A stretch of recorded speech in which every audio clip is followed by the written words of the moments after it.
Good morning, dear students. Welcome to your computer class. Today we are going to start our chapter number 6. Now we read about nesting list. Previous chapter में बच्चा हमने पढ़ा हुआ है nested loops. Loop के अंदर loop को execute करना, उसकी कोडिंग करना is known as nested loops. वैसे ही हम नेस्टेड लिस्ट मतलब एक लिस्ट में दूसरी लिस्ट को क्रिएट करना is known as nested list. So इसका एग्जांपल देखो, यहाँ पर हमने नंबर्ड लिस्ट बनाई है। Number 1 is colours, number 2 is flowers, number 3 is birds. अब हमने नंबर 1 जो कलर्स है उसके अंदर एक और लिस्ट बना रखी है ABC करके, जिसमें A हमने रेड दिया हुआ है, B ग्रीन दिया है और C हमने ब्लू दिया है। तो एक लिस्ट के अंदर ही हमने एक लिस्ट और क्रिएट की है, तो इस टाइप की लिस्ट को हम क्या बोलेंगे? Nested list. Number second concept is description list. A description list is used to create a list which can include term and their descriptions. Description list ऐसी लिस्ट होती है जिसके अंदर हम लिस्ट नंबर मतलब नंबर भी लिखे होते हैं और आगे उसका डिस्क्रिप्शन, उसकी डिटेल, उसकी डिफाइंस भी हम लिखते हैं। उस टाइप की लिस्ट को हम क्या बोलते हैं? Description list. HTML description list और definition list display elements in definition forms.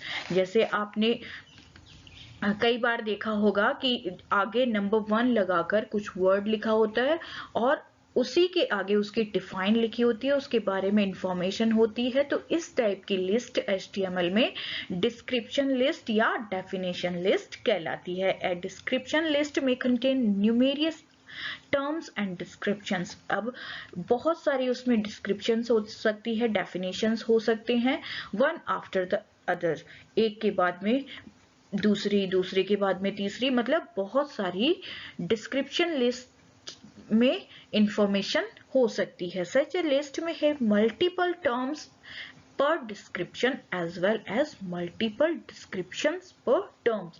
हर एक टर्म के लिए अलग अलग डिस्क्रिप्शंस होती है, डिफाइंस होती है।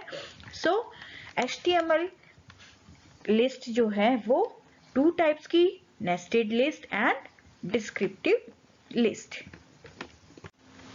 Now the concept of tables. अभी तक हमने बच्चा HTML5 में या HTML प्रोग्राम में लिस्ट कैसे क्रिएट करते हैं, लिस्ट के एट्रीब्यूट्स कौन कौन से होते हैं, उसके लिए हम कौन कौन से टैग्स यूज करते हैं, तो इनके बारे में पढ़ा। अब हम पढ़ेंगे टेबल्स के बारे में कि HTML5 में टेबल्स कैसे क्रिएट की जाती है, उसके लिए हम कौन से एट्रीब्यूट्स यूज करते हैं, कौन से टैग यूज करते हैं।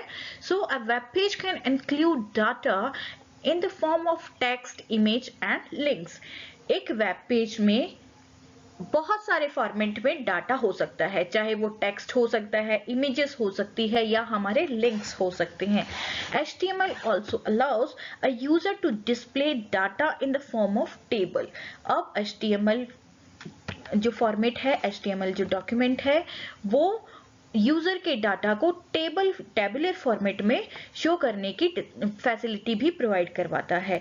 The following tags are used to create a table. अब हम टैग्स के बारे में देखेंगे कि एक टेबल अगर हमें क्रिएट करनी है तो कौन कौन से टैग हम यूज में लेंगे। Number 1 is table tag. The table tag is used to define a table in HTML tag। जैसे हमने लिस्ट के लिए जिसमें 2 टाइप्स की थी, ऑर्डर और अनऑर्डर्ड लिस्ट, लिस्ट के लिए भी हमने स्पेसिफाइड टैग यूज किया था। तो यहाँ पर हमने जब टेबल्स क्रिएट करनी है तो उसके लिए हमने टेबल टैग का यूज करना है। This tag is a container tag and is defined inside the body tag. Same ये भी हमारा टैग जो है वो बॉडी सेक्शन में ही असाइन किया जाएगा, डिफाइन किया जाएगा, और ये एक कंटेनर टैग है। कंटेनर टैग का मतलब ये होता है कि उस टैग के अंदर बहुत सारे टैग हम असाइन कर सकते हैं, बहुत सारे स्टेटमेंट्स हम राइट कर सकते हैं, लिख सकते हैं। Number second is TR। It is used to define tables रो।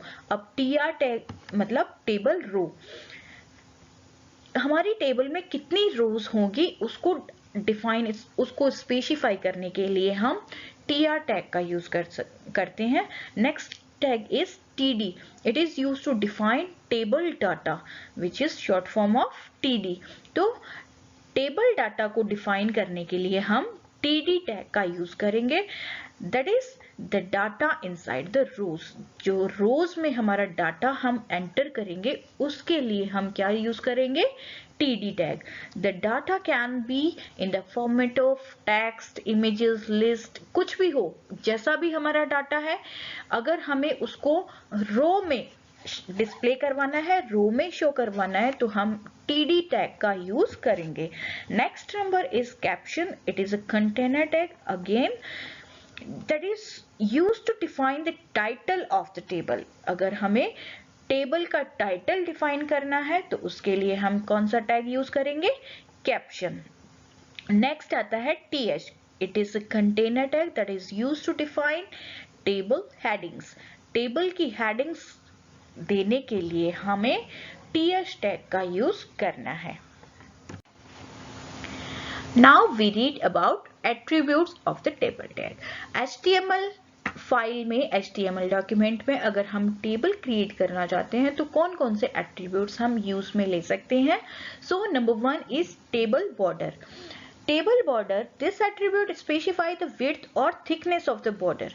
ये क्या करती है कि जो बॉर्डर की विड्थ है और थिकनेस है उसको स्पेसिफाई करती है. Number 2 is border colour.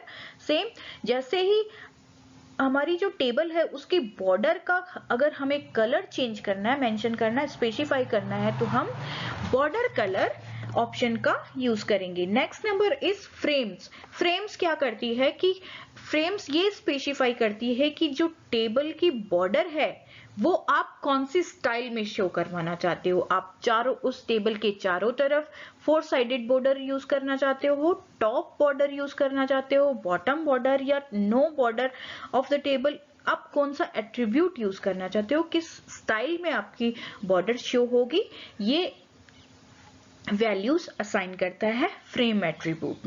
Next number is BG colour. BG मतलब बैकग्राउंड कलर. अगर आपको अपनी टेबल का बैकग्राउंड चेंज करना है तो हम बीजी कलर एट्रीब्यूट का यूज करेंगे. Next number is height and width. Height and width attributes क्या करते हैं कि हमारी जो टेबल है उसकी हाइट और विड्थ को चेंज कर सकता है, छोटा या बड़ा कर सकता है. नेक्स्ट एट्रीब्यूट आता है सेल पैडिंग. अब सेल पैडिंग क्या करता है?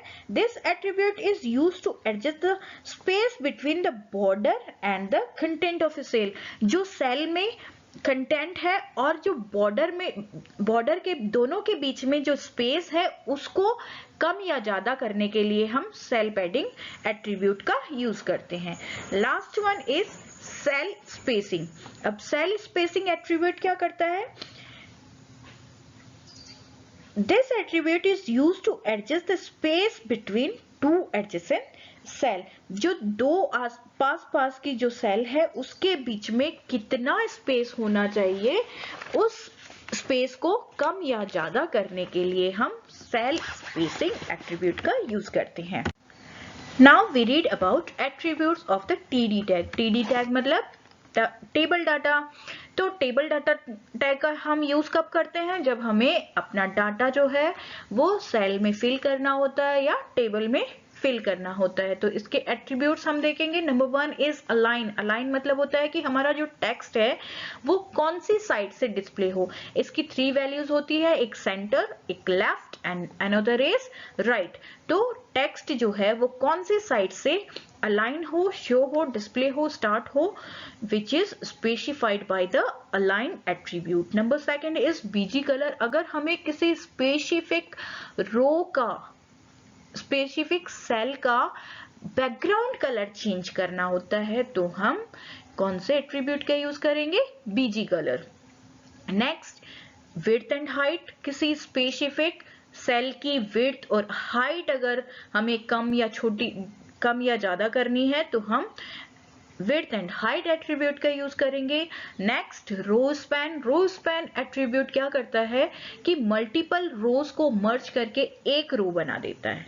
मतलब अगर हमारे पास में 4 और 5 रोज को हमें एक रो में कन्वर्ट करना है तो हम रो स्पैन का यूज करेंगे. Next number is call span. अब कॉल स्पैन क्या करता है, कॉलम दो या दो से ज्यादा जो कॉलम्स होते हैं उनको मर्ज करके एक कॉलम में कन्वर्ट कर देता है। अब next attribute is V align. V align का मतलब होता है कि जब सेल में हम डाटा एंटर करते हैं तो वो जो डाटा है वो सेल के किस साइड में, टॉप, मिडिल या बॉटम में शो हो, ये